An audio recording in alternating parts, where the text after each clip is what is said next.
Hello friends, this story is You Can Drive a Fire Engine.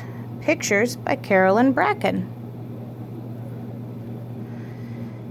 The fire alarm is ringing. Grab the steering wheel. Turn on the siren. There's a fiery at the ice cream factory. Uh-oh. All the firefighters are getting ready.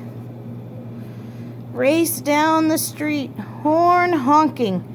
All the cars move out of the way. Up goes the ladder. On goes the water. Firefighters put out the blaze. Good work. No one is hurt. Drive slowly back to the fire station. Check the rearview mirror.